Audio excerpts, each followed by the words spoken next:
Hello and welcome to the channel. If you haven't done so already, make sure to like and subscribe. I appreciate that so much. So today PlayStation announced their pricing for their new essentially what it is you got the two different subscription services, the PlayStation Now and the PlayStation Plus. All they really did is this combine them together. There's really nothing special here. There's no day and date release date. They didn't even say whether they're going to be including games that have released from the past year or so into the service. There, to me, there's still no value. All it is they just combine the um, two subscription services together. And if you're paying monthly, Jesus, the price just comes pretty expensive comparing to Game Pass Ultimate if you're paying monthly for that. So let's go ahead and do the breakdown of the two services together. We're going to calculate how much it is monthly as well as yearly. I think your best course of action, if you want, is to pay. Um, your best course of action is to pay the yearly. That is so much more. That is a lot cheaper. So much more cheaper is what I was going to say, but that doesn't make sense. But anyway, let's go ahead and do that right now. Okay, so first off, let's go with the PlayStation Essential. The PlayStation Essential is what you are already paying for if you have PlayStation Plus. So this is exactly what you are paying for. So roughly it comes up to about $10 a month. If you calculate $10 a month times 12, that comes up to about $120 a year. Now, the one thing I can give Microsoft the ups here is like whether you calculate paying monthly for their service or if you're paying quarterly, it all adds up to the same price. But the PlayStation Plus does not. It does not calculate to the same price whether you're doing it monthly and quarterly. So I got my little calculator right here on the bottom screen, and I was doing some calculations. So if you're paying $10 a month times 12, that's $120. If you're doing 25 times 4 quarters, so that's about $100. So you're going to be paying $100 if you go this route, which is absolutely oof. That's a lot. But anyway, let's go on to move on to the next service. So this is where I think maybe this is, like I said, you're better off buying the yearly, which is $60. So you save about $40, and then this one is $100. So if you decide that you want both, this is your best bet. Um, you'd be paying $15 a month. Still no day and date. Adds catalog of up to 400 of the most enjoyable PlayStation 4 and PS5 games, including blockbuster hits from our PlayStation Studios catalog and third-party partners. Games in extra tier are downloadable for play.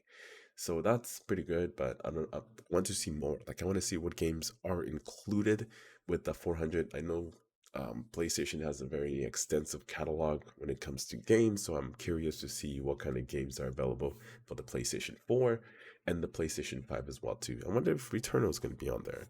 Maybe it might be a service for me to look into, especially $100 a year. It's not that bad.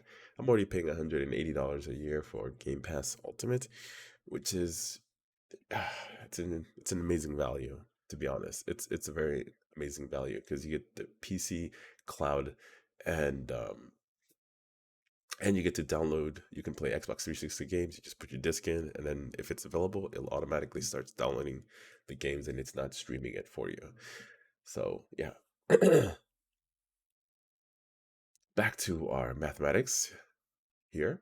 So we got $15 a month times 12, which is equivalent to $180. So that's right around where the Game Pass is sitting. Now, if you do it quarterly, it's actually a little bit more. Um, Actually, it's less if you do quarterly. Oh, I thought it would be more. But anyway, it's still more. It's still more than the yearly price, about what, $60 more if you're doing quarterly. And then if you're doing monthly, you're getting it's not adding up. It's about $180, so it's about $20 more. Jeez. So your best course of action is pay that yearly. Do not subscribe into monthly. You're paying way more. Like I said, their mathematics does not add up at all. So if you do 100 divided by 12, that'll give you $8 a month. That's where it should have been. And if you're doing the what is it, 160, if you divide that, that would be like around $13. So that should have been right around the price. That would have been a good price, $13 a month, but their math does not make sense to me. It makes no sense. And then you have the top tier here, which includes about, I want to say, adding the PlayStation 4 games and the PlayStation 5 games, which they said is about 400 titles, as well as PlayStation 1, PlayStation 2, PSP, and all that is comes around $17.99 or $50 every quarterly, or about $120. You still don't get the day and date. Um, like I said, they just put the services together, and the fact that you can't download any of these, you have to stream them, which makes, you know, no sense. Their streaming service has not been the best, but it is what it is. If you're interested, this is the only other option. So if you choose the subscription based version, um, just go ahead and don't do that. Just go ahead and pay the yearly. Otherwise, you're going to be paying about 100. You're going to be paying $216 roughly. So let's minus that, 119.99. So you're looking at about $95 additional if you choose to pay monthly. Eesh, that's a lot of money. I know times are rough, but oof. And then if you do quarterly, you're going to be paying about $200. So you save a few bucks. You save about $15 if you choose the quarterly option, comparing to paying monthly. So I don't know, how is this better than Game Pass? You know what I mean? How it's way more. Game Pass is about $180. This is $200 and $215 if you're choosing to pay monthly. Now with Game Pass Ultimate, which is just $15 a month, which is about, 180. And then if you go with the quarterly, which is 44 bucks or 45, let's just do 45. 45 times 4, guess what? 180. The math adds up. Sony's math doesn't add up, because if you do your monthly and the quarterly, the numbers are off. You know what I mean? Anyways, the new extra premium tiers represent a major evolution for PlayStation Plus. With these tiers, our key focus is to ensure that hundreds of games we offer will include the best quality content that sets us apart. At launch, we plan to include titles such as Death Stranding, God of War, Marvel Spider-Man Miles Morales, Mortal Kombat 11, and Returnal. Oh shit, dog!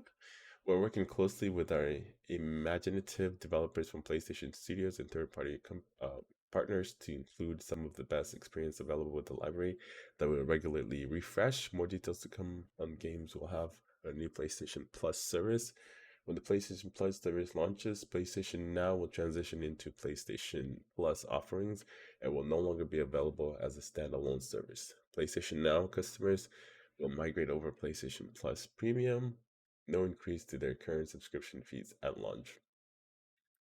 So if you're interested in getting the this tier right here, I suggest you snatch up some of those PlayStation Plus Now subscription cards while they're cheap, and then I think it gives you about $120 worth of value of the PlayStation Premium or something like that, somewhere along those lines. I haven't really done the research myself, and the conversion hasn't been, done yet, because this service isn't available until June.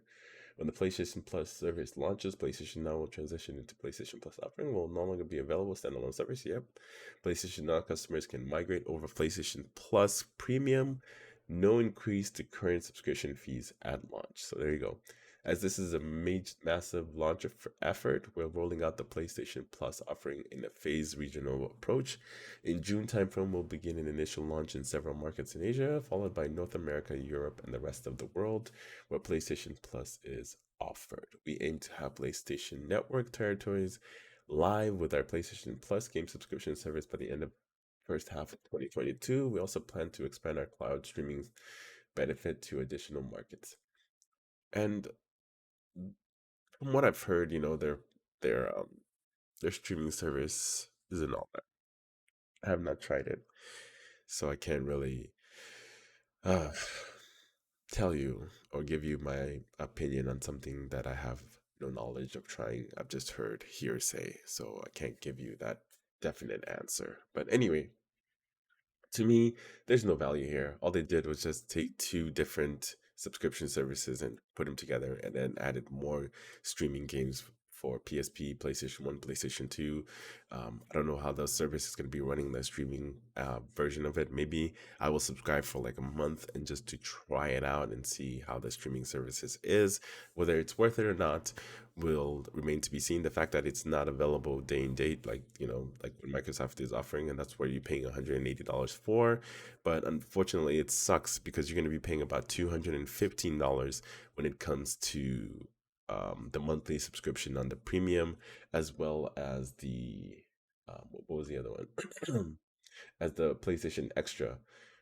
So you're paying a lot more than what it's worth. You're going to be paying about 180 comparing to $99. So you save yourself $80 if you just go with the yearly plans on all of the three subscription services they have here. But anyway, that's the video. I hope you enjoyed it. If you do, go ahead and give it a like and subscribe if you haven't done so already. And you have yourself a very blessed day because I'm out.